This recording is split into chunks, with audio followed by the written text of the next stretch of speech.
Welcome to a review of Nioh 2. There's a lot to talk about with this game. First thing we need to do is define what kind of game this is. Nioh 2 is what Team Ninja specifically refers to as a hardcore action RPG, or more specifically, I guess, a massacre action RPG. It is Team Ninja's... Nioh 1 was Team Ninja's first attempt at making an RPG, since that specific branch of Koei Tecmo specifically focused on pretty much nothing other than like Ninja Gaiden and DOA, which were obviously fighting games and a character action game. Just like Ninja Gaiden, we see a lot of fighting game influence in the combat of this game. So there's a lot to talk about. We're going to talk about the combat. We're going to talk about the RPG elements. We're going to talk about the mission structure. And we are going to talk about the true ARPG style endgame, which is something not enough action RPGs do that are outside of like the CARPG. That's CARPGs, I guess, is kind of what I would consider, things like Diablo, Path of Exile, etc., which always give players a true endgame to test their, very intricate and complex RPG systems on. Now, when it comes to classification of this game, it tends to engender a lot of debate. People like to refer to the game as a Soulslike, which is just fundamentally incorrect. This game is not a Soulslike in any aspect whatsoever. The only real influence that you can see or inspiration from Souls is like the death mechanic. And I'll talk about this, but even the way the shrine system works is like just an evolution of what they did with checkpoints and Muramasa shops in Ninja Gaiden. The Nioh crowd tends to get pretty upset and ridicule Souls players, which I really don't understand why there is such a tense hatred of a lot of Nioh fans, like the hardcore Nioh fans, towards Souls games and Souls players in general. Some of these people will try to say something along the lines of, no, Nioh 2 is closer to Devil May Cry than a Souls game, which is also just fundamentally incorrect. This game is nothing like Devil May Cry at all. Yes, it does have a lot of it does have very complex combat with a lot of combo potential, but that alone does not mean it is, like Devil May Cry. Obviously, since it is Team Ninja, like I mentioned, there's a lot of influence with fighting games, since DOA and Ninja Gaiden combat have always been kind of, intertwined in a way. The entire way the game works, it's an action RPG first and foremost. So before we talk about the combat, we're going to take a look at the structure of the game. The game has a mission-based structure where you have multiple difficulties. The default difficulty is called Dream of the Samurai. You start the game, you choose your character, you pick your weapons. After that, you get put into your first mission. There are main missions and there are side missions, as we can see here, or submissions. Typically, submissions are pretty much always going to be a repeat of main mission level design and enemy encounters, but kind of done in a different way. Some of them will have unique interactions. Some of them, it's more like you can see again the Ninja Gaiden influence, where it's kind of almost like a fiend challenge or test of valor from Ninja Gaiden, where you basically get locked in a room, you have to take out waves of enemies, and once you complete it, you get your reward. The main missions follow pretty much the same format. You go through a level, you find your checkpoint, you get to a boss, you beat the boss, watch a cutscene, mission is over. The mission structure really... it's very interesting in terms of how much content it gives. You can see this is... I have so many, probably over a dozen Nioh 2 characters that are all somewhere toward the end game, and you can see here there's a little progress bar by each of the regions. Once you do all the main missions in one region, it puts you to a new region. And then same thing, you get a main mission. After the main mission, you unlock some submissions, and the next main mission, you beat that main mission, you get more submissions, etc., etc. Some of the submissions have certain prerequisites, like beating specific missions, submissions. Some of them, it's even like little in-game tasks, like finding all the Kadama, or, you know, being a dual swords master, which I always thought was a really weird one. But it leads to a basically incredible amount of content. And the way the game is structured, the side content is not at all necessary to succeed in the game, but it is something you can do if you want to get more rewards, you know, level up some more, find more gear, and just enjoy the combat, practice the combat more. When we look at the missions, we see there is a recommended level. However, in Nioh 2, and Nioh as well, the recommended level is not really based on the character level, but more on the gear level. Your character level is pretty inconsequential when it comes to the damage you are doing and the damage you are receiving, your defenses. That is all dictated pretty much exclusively by your weapons and armor. And the way they structured this is the level of the gear that drops is not contingent on the level of your character. However, it is contingent on the level of the mission you are at. So if you're losing a lot of Amrita and you're skipping a lot of side content, you do not really fall behind in the game, because the game continues to give you gear that is up to par with the current mission that you are in. So it's really a brilliant structure to do it this way, because if it was strictly contingent on your player level, and if things like weapon scaling mattered in this game to a greater extent, then players would feel obligated to do basically the overwhelming amount of side content. Like I mentioned a couple minutes ago, you can see that there is a progress bar on each region. And it is very rare for me, especially, you know, your first time playing it through, it's a different story. But basically, I don't do everything until I hit Dream of the Nioh again, which is the final difficulty of the game, because doing all of the content in every single difficulty it's a lot. Some people enjoy to do it all, some people focus on the main missions and do some of the submissions that have better rewards and things like this. But it's completely up to the player, and the way they structured it, it doesn't, really punish you for skipping it, but it does help you, since you are getting more loot, and loot can be used for a myriad of different things, which we will get into in a little bit. So why is Nioh not a Souls-like? I feel like that's something that just needs to be touched on. A Souls-like is a game that tries to give a Souls-like experience, and I am going to make a video specifically on the topic of Souls-likes, but Nioh does not try to give a Souls experience at all. Like I mentioned, it is the first attempt, or Nioh 2 is the second attempt at Team Ninja at making an action RPG, and they took inspiration from a myriad of different popular action RPGs.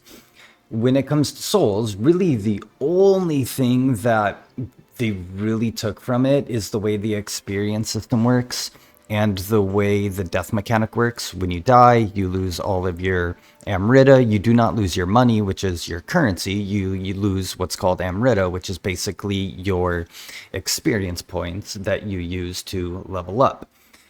That's really it. People try to say respawning enemies make it a Souls-like, but it doesn't. Respawning enemies is just a staple of pretty much any action RPG, especially when you have a complex loot system where farming is going to be essentially inevitable. If they were to make it like Ninja Gaiden, Ninja Gaiden 1 actually does have a lot of respawning enemy encounters, which are respawned by basically resetting the area. This can be going through a door or crossing a specific, threshold in the game. But the majority, I don't know if I'd say probably the majority to half-ish of the encounters in Ninja Gaiden Black and Sigma respawn. It's really only the ones where you're like locked in a room that, where you like have to beat it to progress, that don't respawn. There are some other caveats to that, but there's a lot of respawning fights that people use for, practicing specific enemy types, or farming essence, which is that game's currency, which the essence is literally the souls, the life force of an enemy that is used to buy healing items and upgrade your weapons and things like this. So The entire way the game is structured, you're going through missions. You have a story. The story has cutscenes. You don't really have NPCs to talk to other than our blacksmith waifu, and of course the ever-present Muramasa. Of course, they had to bring Muramasa into this game, but he doesn't really do much other than talk to you, and you can, you can give him some what are called patronage levels to, increase or decrease the costs of, increase certain things or decrease the cost of certain things. The loot system is taken from popular action RPGs like Diablo or Path of Exile, where you essentially get a randomized loot table. This randomized loot table drops gear with different stats, different set bonuses, and the RPG systems are built around how the player is putting these different stats and set bonuses together to create their build.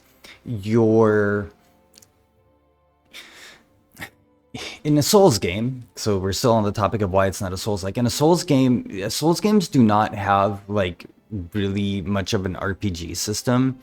It's basically just whatever stat you are leveling to scale the damage of whatever weapon or spell type you are using. That is the extent of the RPG system in a Souls game. So people will find strength scaling weapons and have a strength build. They will find magic scaling weapons and, spells and have a magic or, intelligence build, whatever you want to call it. In Nioh 2, the RPG system really is inconsequential of what your stats are, and each stat you level, there is technically like weapon scaling. So, but the weapon scaling has 3 different stats that are built into it. These 3 stats all combine to a total essentially. So let's say the total of the scaling attack bonus is 100 and you have B plus C and C.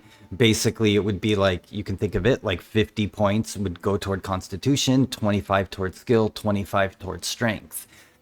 You can remodel the weapon, you can change it completely to make the balance of how this weapon scaling is being allocated change, but the total never changes. So if you were to change it to an A plus scaling in Constitution, that total is still 100. It would just be like 90 points toward Constitution and 5 towards strength and 5 towards skill. So this is also an RPG staple that we have seen all the way back to like old school Elder Scrolls games like Oblivion. In Elder Scrolls Oblivion, you have stats. When you level up your strength stat, you're leveling up the damage of big weapons. The agility stat is the small weapons. Then there's different magic-based stats which alter the efficacy of specific schools of magic.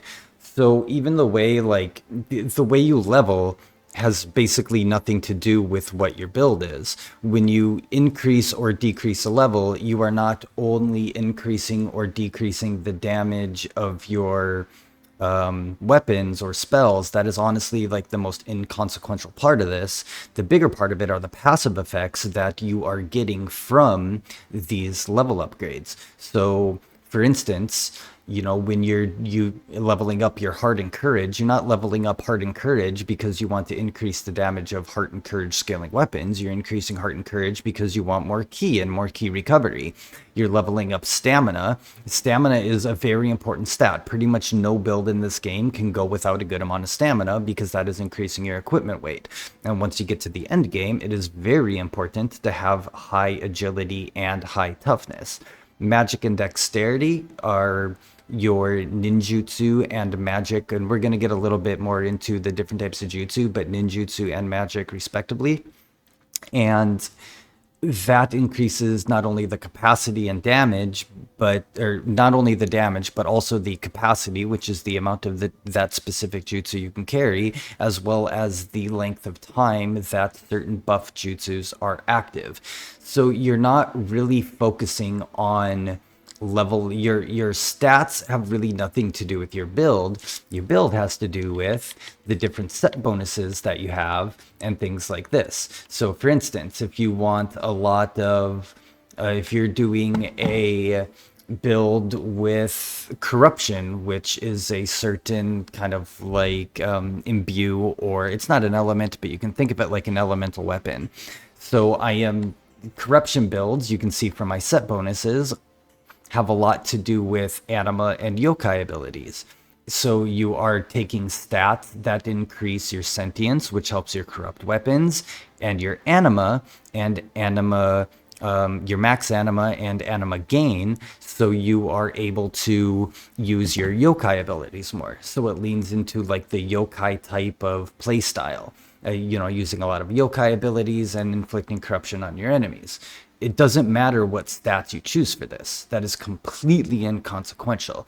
And when you get to the end game, most people are choosing their stats based on what are called ultimate stats, which is something you can access in the end game, which essentially give you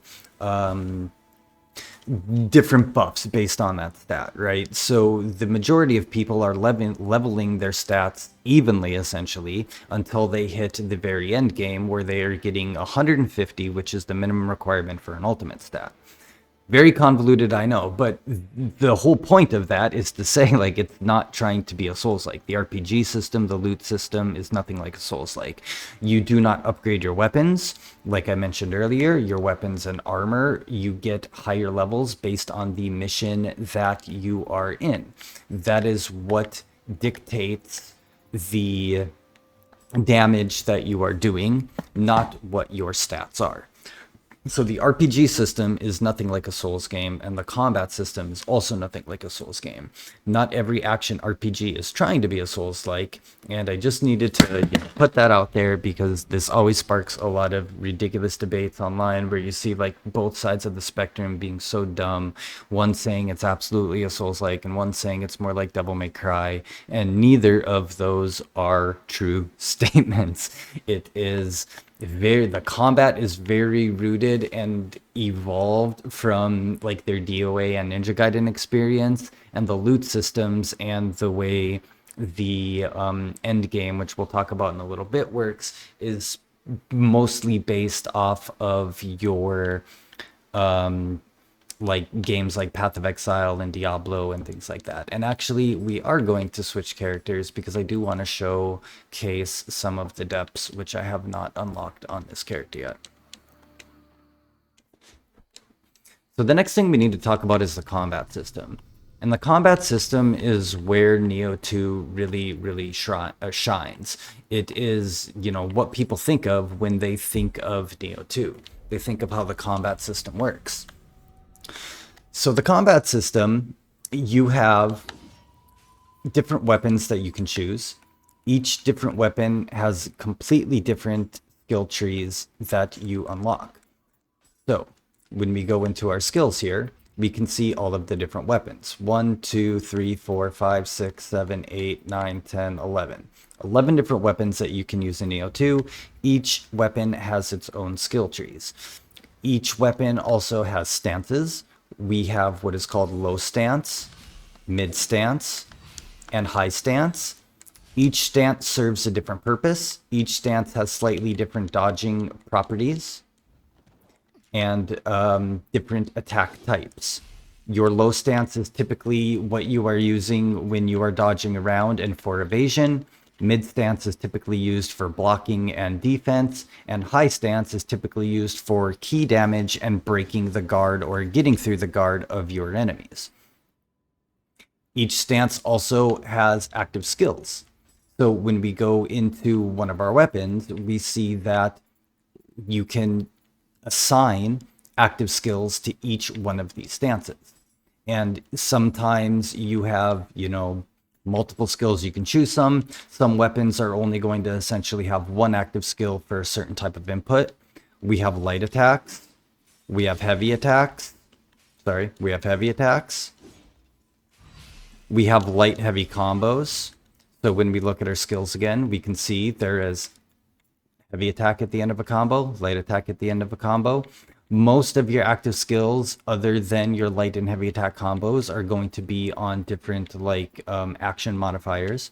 So that is always, you should not be changing this to a Souls-like control scheme because they bind these to the block button.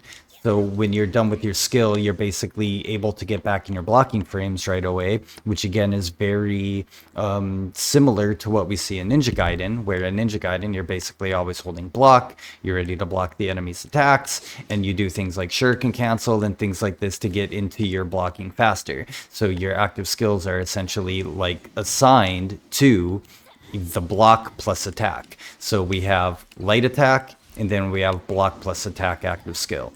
We have heavy attack, we have block plus heavy attack active skill. We have light heavy combos, and then we also have heavy light combos, but not every weapon. I don't think the hatchets are like my worst weapon. It's kind of a shame that I'm on this, but hatchets do not have heavy light combos, but does have light heavy combos. There is also a magic system in this game, or what is referred to as a jutsu system. There is ninjutsu, and there is onmyo magic. Both of these are referred to as jutsu. The term jutsu just refers to either of these. Ninjutsu is ninja. Onmyo magic is omnio.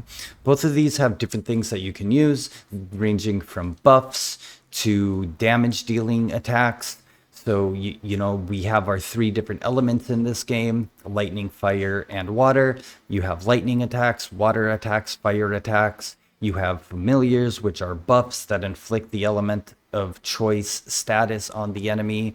There are a ton of different, basically just self buffs or enemy debuffs that you can use. So you can find talismans that increase your damage or your anima absorption or that debuff the enemy. Ninja works basically the exact same way, but it is ninja themed attacks. So you have things like shurikens and kunai, and instead of focusing just on the elements, we have things like poison and paralysis that you can inflict on the enemy, which can be a lot of fun.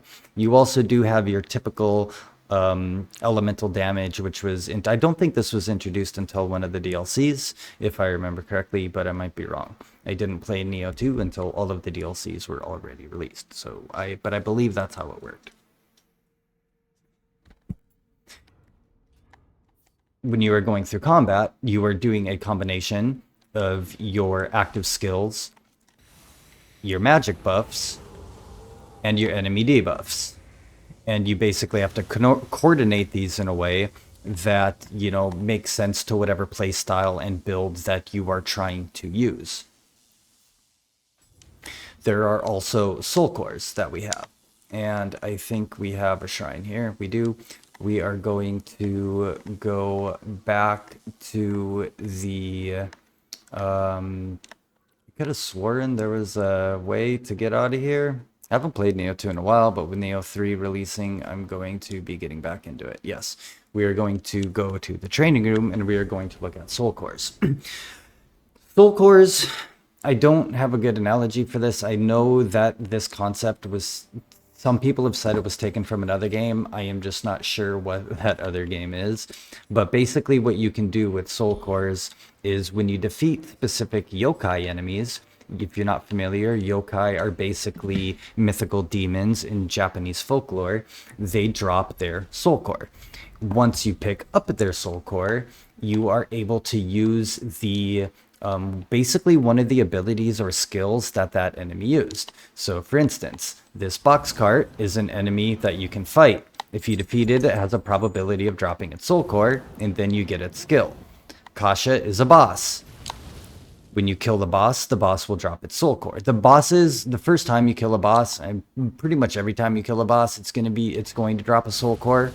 When it comes to enemy soul cores, it is it's RNG. You're not guaranteed to get the soul core drop, and there are literally dozens of different soul cores that you can use, and the enemy variety in this game is pretty ridiculous. So like if we go here, you know, I delete a lot of my soul cores. I only keep specific ones because you just get so many, but there are, you know, a myriad. There's so many different possibilities that you can use to just play. I guess, you can inflict status ailments, you can use them for key damage, you can use them for damage, you can use them to avoid grab attacks. What you see a lot of the more experienced players do is they combo in their soul cores into their regular attacks. So, some people will use these types of soul cores that turn you into the enemy, and they'll use it to kind of like dash toward the enemy, get some iframes, or just, in the middle of their combo, get a quick like key attack damage in. Some people will use, high hitting ones like Kasha or Otekamaru, which essentially just can inflict massive damage on the right type of enemy. We have things like the Nightmare Bringer here, which can inflict multiple status ailments at once. Status ailments are also very complex in this game. Not only do we have your typical water, damage, and fire, but there's also something called confusion, purity, and corruption. Purity is essentially the ailment or the infliction that is very useful against yokai. Yokais are demonic, and purity is said to purify these demonic forces.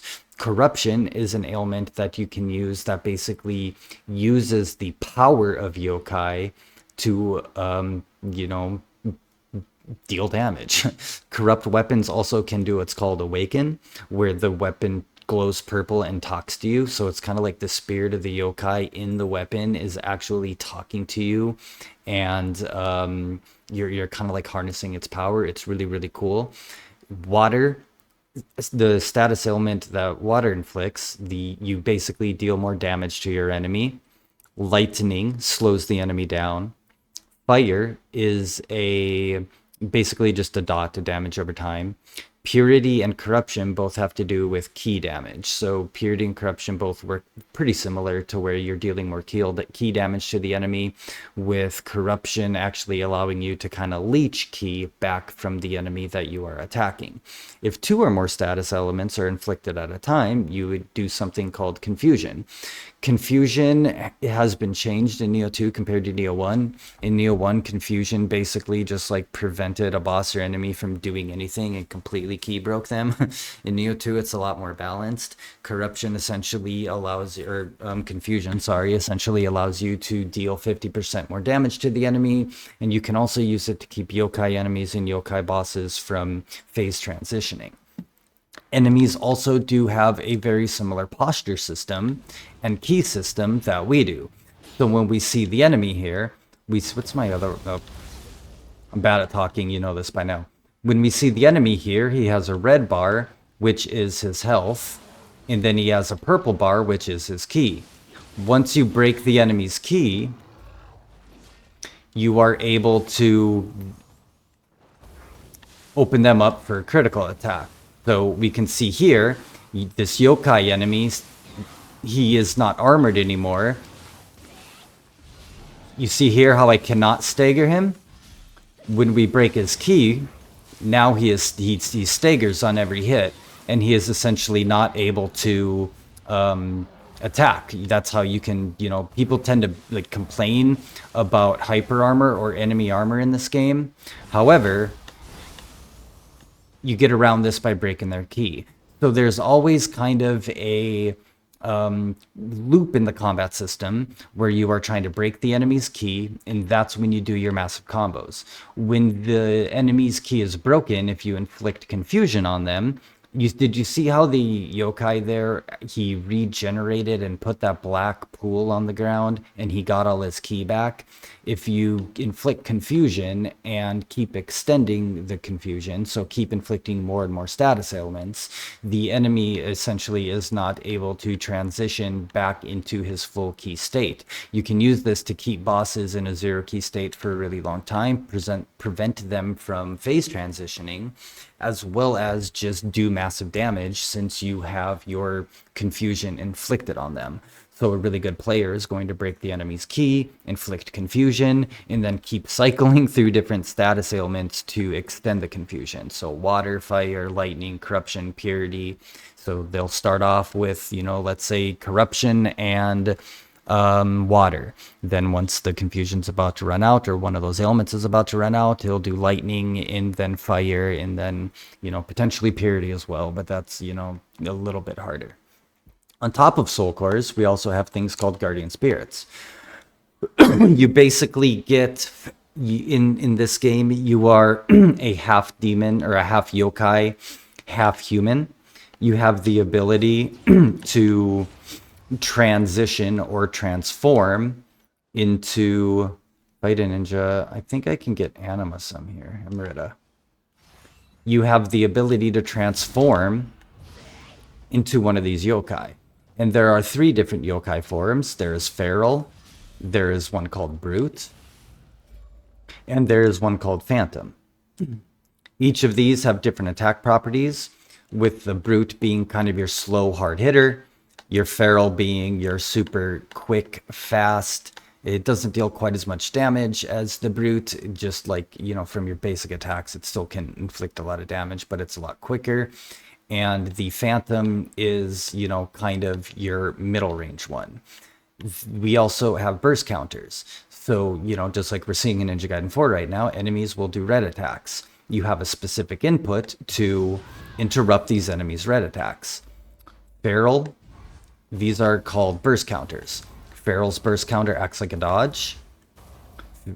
Brute's burst counter acts like a basically an attack. And then the Phantom burst counter acts like a block. Each of these have slightly different timings, just to showcase the Phantom. Each of these have slightly different timings. So the Feral, you need to, and the Feral and the Phantom, you need to time properly. The Feral, you also need to use a directional input into the enemy. So if you just hit it, you might go in the wrong direction, so you need to make sure to point the stick toward the enemy. Phantom, you don't move. So you need to time it basically as the enemy is lunging into you with his attack. If the enemy is doing some sort of AoE attack that doesn't, where he doesn't basically like lunge forward, Phantom is a lot harder. Since Brute is an attack, you do not need to time it at all, essentially. The second you see the red glow, you can just slap the enemy and it will knock them out of its state. Also, and the type of Guardian Spirit you have is going to dictate which burst counter you use. There's not a lot of difference between equipping the different types of Guardian Spirits, or the different forms, I should say. So like when you equip Ho or Baku, the way you burst counter or the way your yokai shift acts is not going to be any different. However, you do get different passives. So we can see here, Ho is a purity-based Phantom, so it has purity-based, benefits. Baku is a corruption-based Phantom, so it has corruption and anima-based benefits. So again, when you are creating your build in this game, your Guardian Spirit you're going to choose your Guardian Spirit based on the passives and buffs that it is giving you. Also, there are things called Guardian Spirit Talismans. Each of our Guardian Spirits have a unique Guardian Spirit Talisman. So it's basically an on-Nioh magic spell that where your Guardian Spirit comes to help, essentially. And the elemental attack that they inflict will be contingent on the element of that specific Guardian Spirit. So, incredibly complex combat system. Also, one thing I haven't even touched on, which is kind of weird to be touching on it late, but whatever, is key management. So this game does have a key system, which is similar to a stamina system, which was actually not popularized by Dark Souls, but more by the Elder Scrolls games, which works a little bit different. So in this game, you use actions, and your key, the green bar, goes down. You see that there's a little red bar there, and then it glows blue. You see how if I do nothing, it just recovers and then goes away. There is a mechanic called Key Pulse, where you can get your key back. So unlike other action RPGs or, like a Souls game where you basically have to manage your attacks and defensive actions around your stamina bar, in Nioh 2, you really don't have to do this. If you are good at key pulsing and fluxing, and a flux is when you do a stance change during the key pulse window, and a flux gives you more key back than a key pulse does. If you're really good at utilizing flux and key pulse, you can essentially always have a full key bar and stay on the offensive and defensive. So not only are you having to manage your three stances in terms of which attacks you're going to use, what dodging or blocking you want, parries are going to be typically, there are things called parries and perfect blocks. Your parries and perfect blocks are going to be on mid stance, so a lot of people will use mid stance for blocking and defensive actions, switch to low stance for their dodging around, and then just kind of use whatever attack they want to use based on whichever stance they want to be in. Not only do you need to know which attacks are assigned to each individual stance, but if you are going to be a good player and be in the proper stance for the proper situation, you also are going to be doing a lot of fluxing, which is switching your stances very, very quickly. So you're constantly switching stances. You're constantly trying to regenerate ki through the flux mechanics. So it is a lot to manage. And on top of that, we have trying to manage confusion and status elements and comboing and all our soul cores and and all of these things. So the combat system is really where this game shines, and that is before even talking about like a lot of tech and animation cancels that players have found. You will see players doing some incredibly stylish comboing as well as incredibly advantageous animation cancels. We're not going to talk about animation cancels in this video because it's like beyond the scope of a review, but the skill ceiling in this game is incredibly high on multiple levels. You are going to have your basic players that kind of, try to play it like they would a Souls game, where they're just kind of like doing a couple attacks and then waiting for the enemy, dodging or spacing the attacks and then doing a couple attacks. That's going to be your, not very skilled player. Then you're going to have your mid-range players that are able to like take advantage of key pulse and kind of go through the different stances, but they're not constantly engaging in Flux 2. And then you have the people that are constantly engaging in Flux 2 and comboing in their soul cores. And then on top of that, you have the people that are able to constantly engage in Flux 2, constantly use their jutsu in proper ways, constantly use their soul cores in fun, creative combo potential ways. On top of that, they're going to be utilizing a lot of tech and animation cancels. So some people say certain games are easy to learn and hard to master. I would argue Nioh, and I think this applies to Rise of the Ronin as well, are pretty tough to learn properly and have a lot of very overwhelming mechanics. The game does not do a good job of teaching the player these mechanics. You do have your little training tutorial session here, or place here where you can fight a couple different enemies, but you're pretty much limited to that one yokai and then like a couple different human enemies, and that's it. And it doesn't teach a lot of the more complex and convoluted mechanics to the player. You essentially have to go, I don't even know where you would do this, to be honest, because it's been so long since I have, but there's somewhere where you can read about a lot of these different things. It's probably here, yeah, in the tutorials. So you can see just how long this list is, and this basically just tells you the basics of, each individual mechanic that you're using. And it doesn't really, go into a lot of detail or remind you on how to like apply these in real-time combat. That is why, I really think with something like Nioh, the soul, and again, I want to make a video on this specifically called the Soulslike problem that goes over why calling this game a Souls-like is so harmful to newcomers, because if you are trying to get advice from somebody on this game if you're a new player, and the person who you're getting advice from or watching tutorials from is treating it like a Souls game, you're going to miss out on the majority of the mechanics of the game. And community involvement is very, very important in this game when it comes to people being able to like understand the mechanics properly, because a lot of these things and a lot of like the cooler, more advanced techniques were things that players just had to find over time. It's not something that the game ever teaches you. Similar to like Ninja Gaiden Black when that came out, right? Like people didn't know. And Big Alski, if you're not familiar with him, there's a guy named Big Alski who is an old school Ninja Gaiden Black content creator, right? And he's making a retrospective series right now about the game. And when you watch those videos, you can see just how, and I don't want to say bad, but how limited the knowledge was of the game when it initially came out. And it took players a long time to start figuring out different techniques and how different things worked. And over time the community figured things out, shared it with each other, and it grew. Luckily today we're in the age of YouTube, so finding these things should be a lot easier.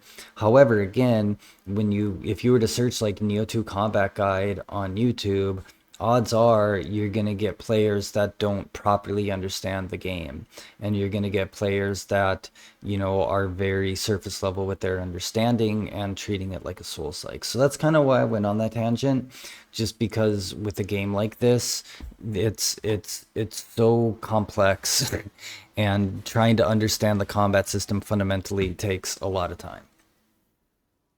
So it is, I think you can make the argument that it's the best combat system ever made, especially in an action RPG.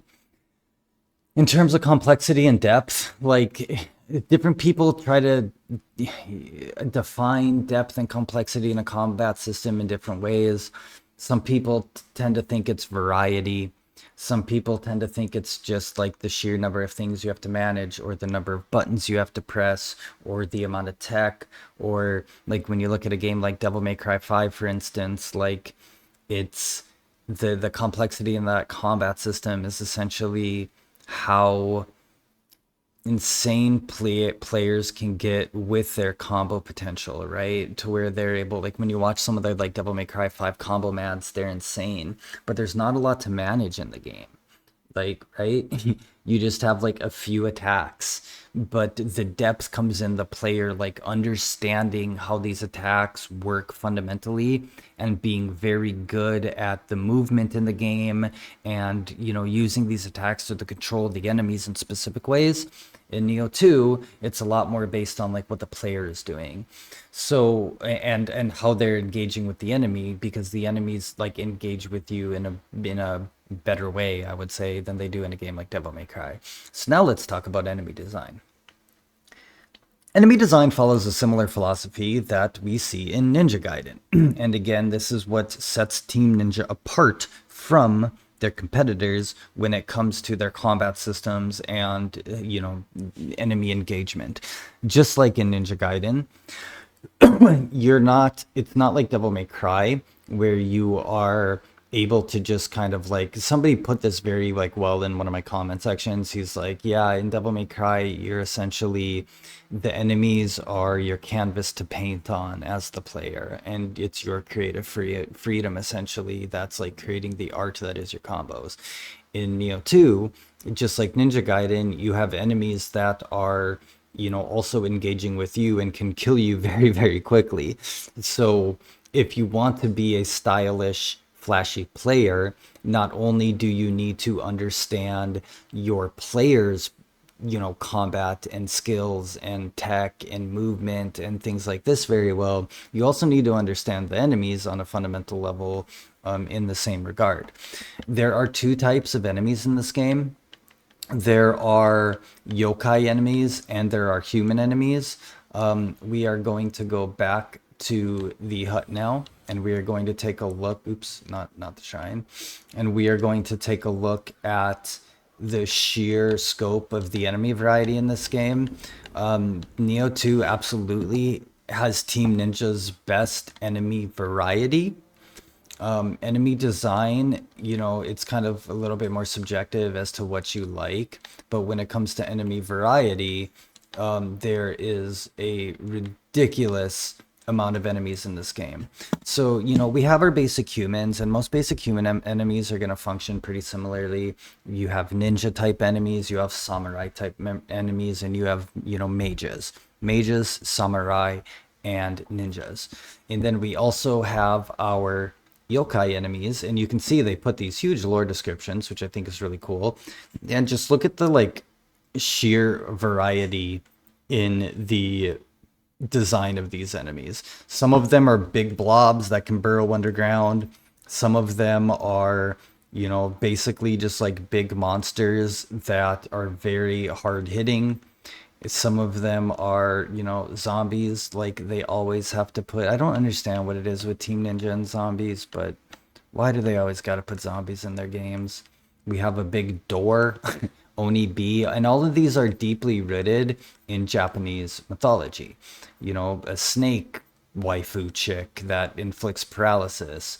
You have, soldiers that are being taken over by the Amrita corruption. And we'll talk about the story a little bit more toward the end. But basically, a lot of the yokai are people who died, and Amrita is like kind of it's kind of like a magic type of a stone that can be used to corrupt people and turn them into yokai. So when we see things like the aberrant soldier here, it is a person that has started to transform into a yokai. A lot of the other yokais are people who died, or yokais isn't the proper term, but a lot of the other yokai are people who died, and then, based on their anguish, personality, whatever, they came back as specific yokai once, Amrita basically corrupted their bodies or souls or whatever it is.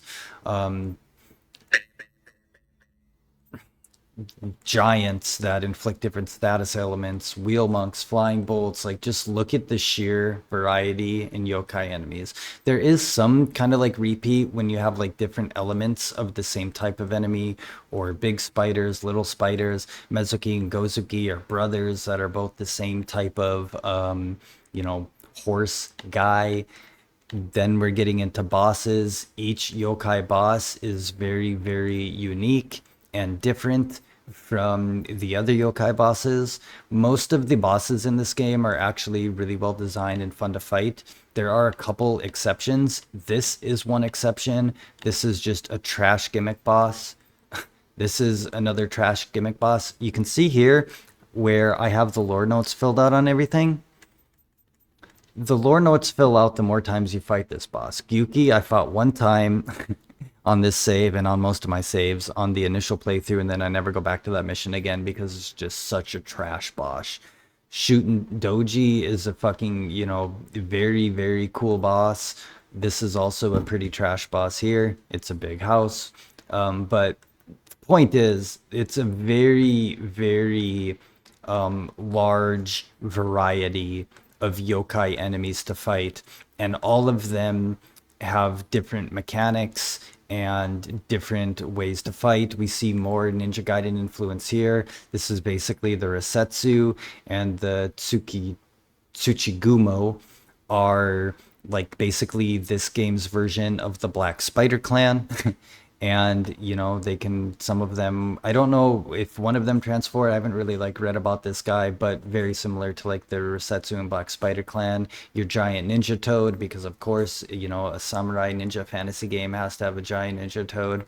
But the enemy variety in this game, is the point of this, is absolutely incredible. How they were able to come up with this many unique designs and make the majority of them fight very differently. Obviously, you have like the Enki and Yoki, which are going to fight very similar. There's going to be different types of Yoki that have different weapons. So some have the Kusarigama, some have, a sword or whatever. So, it's basically the same enemy using a different weapon. But enemy variety in this game, long story short, is very, very good. Now, when it comes to the boss encounters, in my opinion, the yokai bosses are where the game shines. Most of the human bosses I don't think are as fun to fight unless you are very good at the game. Human bosses allow you to do a lot of interactions that you cannot do with a lot of the yokai bosses. Yokai enemy and yokai bosses have a static key bar.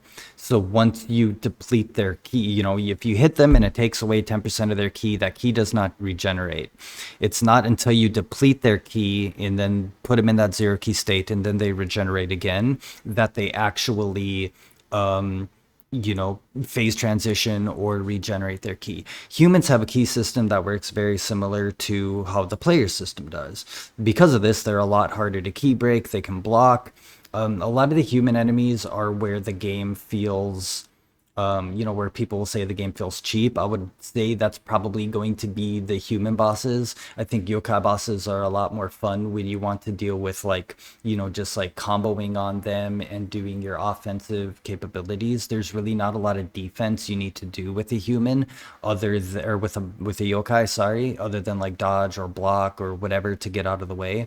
When it comes to human enemies and human bosses in particular, they keep their key up very fast, and unlike the player, they can block pretty much indefinitely.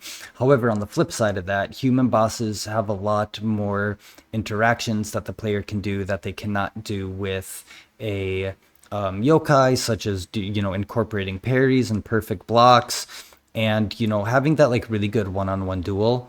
Most people, especially when we're going to get into the underworld and depths in a minute, most people essentially just use a heavy hitting key weapon like the tonfas or fists and basically just pummel human bosses to break their key.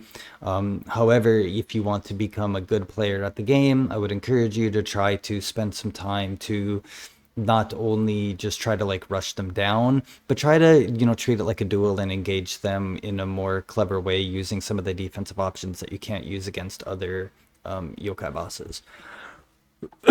Now, when it comes to the story structure of the game, Yasuda, for some reason, has an obsession with making games that are rooted in Japanese history, or in the case of Oolong, Chinese history. So basically, we are in the era of the Tokugawa shogunate, and you have, it's like a revisionist or a fantastical fantasy version of this era in Japanese history. So we have, again, let me go to some of the characters. All of these characters that we see here are characters that you see directly in Japanese history. So Tokichiro is who ends up being Hideyoshi. People like Oda Nobunaga, which was, a famous daimyo and shogun in Japanese history. And a lot of these other characters, I'm not super versed in Japanese history, but I know a lot of these characters are taken directly from either Japanese history or Japanese, mythology. People like Honda, it's, kind of debated whether he existed or not, but he's, in Japanese culture, very well known, etc., etc. So in this story, basically there's a war going on between Oda and some other clan, and essentially there's this war that's plaguing Japan, but in the midst of this war, people are using Amrita to give them self-advantage, so you can hoard Amrita crystals and use them to basically create armies of yokai or turn different people into very powerful yokai. And not only are we kind of engaged in this political conflict, but we are also, as the player, trying to, put an end to the Amrita corruption that is plaguing Japan. And, a lot of it has to do with Amrita crystals and things like this. The story is okay. Team Ninja doesn't do a really good job of telling stories. I actually think the story itself is not that bad, but the way they tell it is just not great. Especially, and I think this kind of applies to a lot of action games like this, where you get a cutscene, and then let's say you do a mission, you see a cutscene, and then you go do 3 or 4 side missions, and you go so long, and there's so much playing that you're doing, before you actually like see another cutscene. And in Nioh in particular, like if you really understand Japanese history, it's probably better. But they introduce so many characters just seemingly out of nowhere that you really don't know who the fuck anybody is or what's happening. And it really takes like multiple playthroughs or reading the lore notes or being, you know, very well versed in Japanese history to understand what's going on. I think the like yokai parts of it, like especially in the DLC, like with Yoshitsune and you know everything surrounding Otekamaru was really really cool. But when it comes to the Japanese history aspect, since I'm not somebody who's familiar with Japanese history, I don't really know what the fuck's going on most of the time, and it took multiple playthroughs to kind of try to figure it out. On top of sorry, on top of like the randomized loot system, which just kind of drops stuff, we do have, you know, a blacksmith and a sort of forging system. This is okay. Soul matching is basically what you use to upgrade your weapons. So, you know, you can, if you have a weapon that's a higher level than your weapon, you can soul match it to increase the level of the weapon you have. This is really advantageous in this type of a loot system because when it comes to getting the proper weapon with the proper set bonuses, with the proper affixes, with the proper elemental imbue, let's say you want corruption, but you're constantly getting higher and higher level gear, to have to just like throw that away just and wait for another one kind of sucks, and to let your damage fall behind kind of sucks. So the soul matching is a really good alternative to allow you to keep a specific weapon upgraded. However, during your first run of the game, you're basically just going to be using whatever trash falls on the ground that happens to be the highest level. To a lot of people, this is very disheartening because they don't want to feel like everything they're getting is just, you know, severely outclassed and trash instantly. But Nioh is not the type of game that you want to do a single run on the lowest difficulty. The game does not shine unless you really go through the difficulties and engage with all the mechanics. Most of these mechanics, same with like forging, forging is essentially worthless except for a couple, you know, caveats in the game. So this entire mechanic is basically wasted on most players. Once you hit Dream of the Demon, you can try to get a build going with specific what are called grace sets, which is just a specific type of set bonus. But other than that, forging is kind of worthless. Soul matching, like I said, is a really good thing to do, but with how expensive it is, doing it on your first run isn't an option. So a lot of these mechanics you're not going to really be able to engage with unless you really go through the entirety of the game. You can disassemble your gear to get different things. So you can, you know, get divine fragments and umbersite, which basically are just things that allow you to craft or change the affixes. You do have the ability to change the actual affixes that are on your weapons. This is a pure RNG thing. Similar, it's like very similar to actually how like it works in Path of Exile 2, except in Path of Exile 2, it's just completely random. So if I don't want mid active skill key damage, I can choose. I'm not going to do it to this weapon, but we'll do it to this weapon. So if I don't want gold earned, I can switch it to something else. And I need these different types of umbersite to be able to do it. So divine umbersite is your best, and then fabled quality than regular. The higher the tier umbersite, the better the type of affixes that you can get are. But these are completely randomly generated. So let's say I don't like any of these. Well, I'm going to just randomly choose one, and then the entire list resets. I don't like this. I'm going to randomly choose one. And you basically just have to do this over and over, making sure that, or like hoping that you get whatever affix that you're actually trying to get. On top of that, a lot of these fixes can conflict with each other. So, and that's not at all explained to the player. So let's say you're looking for a specific attack bonus that active skill damage conflicts with, but you don't know active skill damage conflicts with it. Well, fuck, you can waste a ton of material cycling through these just because this is preventing the whatever you want to actually show up in the table. These type of things really could be communicated better as a, you know, to the player. 1,000 hours in the game, I really don't understand like what conflicts and what doesn't. It got to the point where I just use cheat engine and change it to what I want because this is just such a tedious pain in the fucking ass. It's a very common, typical action RPG style system. Some people really like the RNG and going through their loot and doing this. However, a player like me that wants to focus on the combat, I get bored doing this very quickly, especially when I'm trying to make, multiple characters with multiple builds and take them all through the game and take them all through the end game. So, this is a very common action RPG system, and the RNG is better than most. Like I said, like when you look at Path of Exile 2, it's just completely arbitrary and random. However, the game should communicate some of these things, especially with like what conflicts with what and what some of these do, etc. Neo 2, a lot of these are a lot more like straightforward than they were in Neo 1. In Neo 1, you really don't like know what the fuck some of the skills or some of the affixes mean, but it is what it is. In a really in an action RPG that has a really like complex RPG system, the RNG is going to be part of it, and there's just nothing you can do about it. Now let's talk about difficulty levels. So the difficulty options, they really took a lot of what they learned from Ninja Gaiden and applied this to Nioh. So on our first playthrough, you have Dream of the Samurai. Once you beat Dream of the Samurai, you unlock Dream of the Strong. These essentially function as like a new game plus cycle. However, it's it ends up being a lot more than that. Once you hit Dream of the Strong, which is a DLC difficulty, things start to change. Enemy mechanics change, enemy placement changes, so you start to see higher tier and even DLC tier enemy during the missions in the game, and this changes throughout Demon, Wise, and Nioh. So each playthrough feels fresh in a way because you're encountering new enemies that weren't there before. They introduce new mechanics like cursed enemies. So cursed enemies are enemies that are, buffed essentially, and they glow either red or purple, and they deal more damage. I honestly don't know all of the properties behind a cursed enemy, but I know they deal more damage and they're tankier and stuff like this.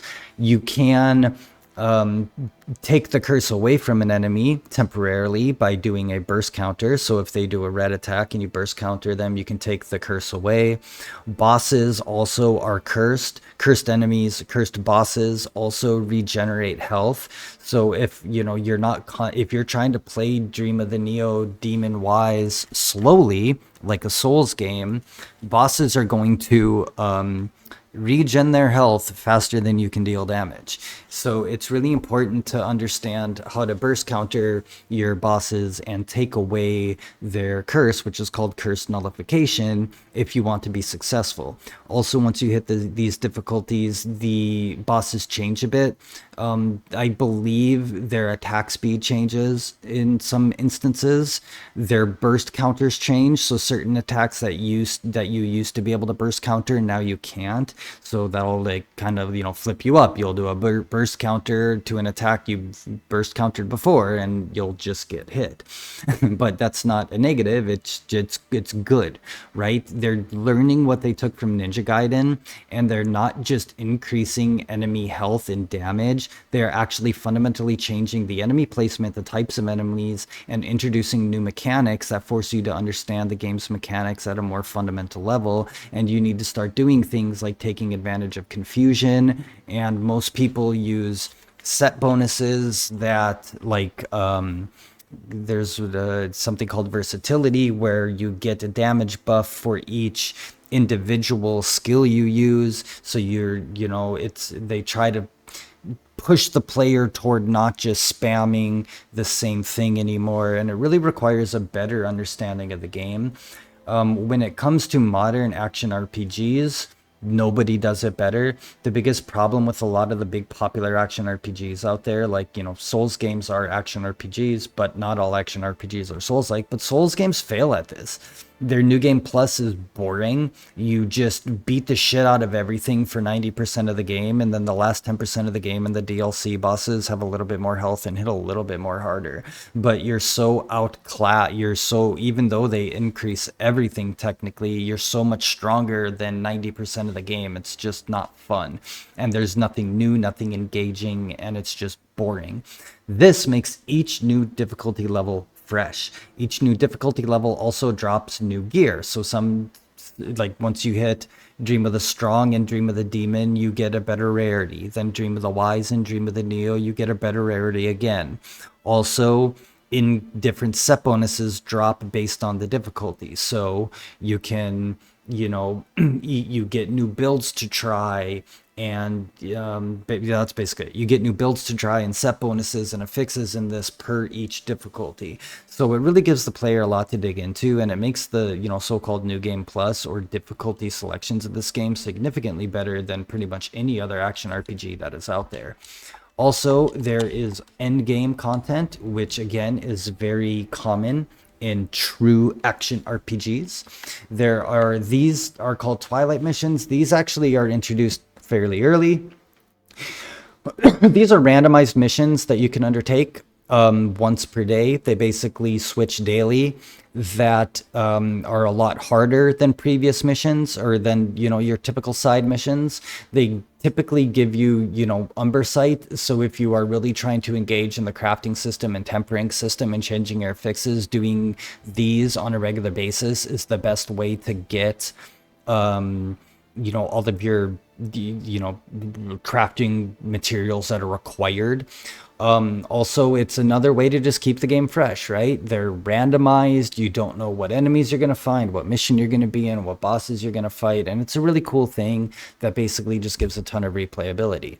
Then the true end game is what we call the underworld. Well, before we talk about the underworld, let's talk about scrolls. You also start getting what are called picture scrolls. Scrolls basically have unique, it's something you can equip that has unique effects. And like I have mentioned, the most common effects that people shoot for are going to be your ultimate stats. Ultimate stats essentially, I don't remember how to do this. Yeah, okay.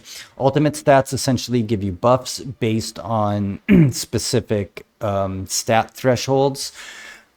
So this is the most common reason people will start pushing certain stats toward the end game so they can hit these ultimate stats. And again, these are just pretty random. It can be, again, very similar to like the Fiend challenges in Ninja Gaiden. It can be waves of enemies. Typically, there's going to be a couple bosses mixed in, and they are very challenging. And again, it's completely RNG what drops, and you can refarm the scrolls essentially to change some of the stats that you don't like. So just another good part of the end game. The final part of the end game is what's called the underworld. The underworld has 108 floors. When you go into the underworld, it's basically just a map. The map has different kodama you can find, which give you different buffs. After you find at least one kodama, you can enter what's called the Crucible, where there's a boss fight. There's 108 floors of this, and each floor has a different boss. Obviously, a couple of the bosses are reused. Sometimes it's a different version of the boss, but you will see reused bosses, obviously, through the 108 floors. But it is very challenging content. And it's basically what is the true ARPG style endgame. This is where the majority of players that really want to embrace the combat system are going to spend their time. Once you finish all 108 floors of the underworld, you get to access the depths. The depths has 30 floors. These have to be completed in 5-floor increments. This character, it looks like I haven't completed it yet. Floors 1 through 10, it's very similar. You go through the mission, you find your buffs, you fight a boss. Floors 11 through 20 or 19, 11 through 20, you find at the end of the mission, you fight 2 bosses back to back. And then floors 21 through 30, it's 3 bosses back to back. And you have to complete these in 5-floor increments. So once you start floor 11, you cannot leave the underworld, which means you can't replenish any items you're using, like the healing elixirs that you can craft or buy, until you finish floor 16. So it is very, very challenging, especially once you hit the last few floors. Enemies hit extremely difficult. You take a ton of damage. They're hard to take down. They have, maxed out curses, and it's 3 bosses back to back, and it's completely random, complete RNG. The first 5 floors of the underworlds are fixed, but after that, it's just complete RNG. So you can kind of think of it having like roguelike elements to the ARPG style endgame that gives you something, completely unique to do depending on how much of a challenge you want. Obviously, the higher you start on the floors, the harder it is going to be. A lot of times I'll do like floors if I'm just kind of playing casually. I'll start at sixth floor or floor 6 or floor 11. Obviously, your best players in the world, or if you're like, if I'm very practiced in the game, then I'll do, start at floor 25. But it can be pretty difficult because you're going to find bosses that you're going to struggle with that you don't, know very well. It's hard to be good at every boss in the game, right? And some of the bosses in the game, I think, are kind of just shitty and bullshit. And when you find, when you have, Ren Hayubasa, Nightmare Bringer, and Lightning Gods of Yomi in the same fight, it can be pretty brutal to get through. But again, it's a proper ARPG style in the game that basically allows the player to completely challenge themselves, making sure they not only understand the mechanics of the game fully, but also understand, each individual boss encounter, because you have no clue which boss you're going to get. And this is really where like Nioh 2 just sets itself apart. I mean, the combat system is one of the best combat systems in gaming. It's a incredibly complex loot and RPG system. Then on top of that, you have an ARPG style endgame that basically gives you infinite randomized content to test your skills on. And that is just brilliant and really what sets this game apart, and what I think makes it, one of the best action RPGs ever made, like without a question of a doubt, at least outside of the CARPG subgenre, which I really don't know much about. But yeah, I think that covers my review of Nioh 2. If you haven't played it, you should. There's a lot to dive into. Finishing everything in the game, if you're really fast, doing it one time, like doing, getting all the way through the depths or whatever, is probably, I think, like 500 to 600 hours would be a fair for people, as a first timer. But this game has basically infinite replayability, and there's a reason why so many people basically never stop playing Nioh 2. It's a game people keep coming back to and coming back to over and over and over again, because of just how much content there is, and how unstale the combat system gets. This combat system never gets stale. There's always more to learn. There's more weapons to try. There's more ways to combo. There's always more content to do. Twilight missions, depths is a ton of fun. The enemy variety is incredible, so you never really feel like you're fighting the same boring shit over and over and over. So yeah, one of the best games, action games specifically ever made. And I think, it is Team Ninja's best game that they have ever produced. I love Rise of the Ronin and I love Ninja Gaiden Black. I think those are very high up there, but the sheer amount of like depth and what they were able to do with this game, and the replayability factor with having like such a really fleshed out end game, is what just sets it on a little bit of a higher level. Rise of the Ronin's combat system, I think, is just as good for the most part. However, it's a much more grounded experience where the enemy variety is bad. As much as I love Ronin, you're fighting the same human type enemies over and over and over. You're fighting samurai. You're a samurai fighting samurai, and that's it. It's a lot of fun, but sinking thousands of hours into it, probably not. Same with the fact that there's no proper end game. So in Rise of the Ronin, there's really not a lot to do once you like do everything there is to do. That's kind of it. There's not any sort of like randomized cool content. And plus, with the lack of enemy variety, no matter how good the combat system is, it falls stale. Same with Ninja Gaiden games. I can replay Master Ninja a ton, so I'm not saying there's not replayability. Same with like the mission modes. However, it doesn't come close to comparing to the sheer scope of what you're able to do here. So yeah, this game is incredible and it deserves a lot more attention. It is not a Souls-like, and with Nioh 3 coming out, I really hope more people can get into this and just learn to appreciate it. And I really hope Nioh 3 delivers on the same level that this game was able to. I do not think I do not think Nioh 1 is that good of a game. I really don't like Nioh 1 nearly as much. Nioh 2 is an improvement in literally every way. And with the sheer amount of content in Nioh 2, if you're trying to get into Nioh, just play Nioh 2. There's really no reason to play Nioh 1. The story doesn't matter. This is technically a prequel anyways, other than like somebody showing up at some point toward the end of the game. You're really not gonna like care or know. There's no like connection that you're gonna notice, other than a couple, like I said, there's a couple characters you see that were in the other game, but it's not like major story breaks, and the story of this game isn't why you're playing it anyways. So I really would recommend just getting into Nioh 2, and then, you know, if you do everything in Nioh 2 and you still want more, then try out Nioh 1. Peace.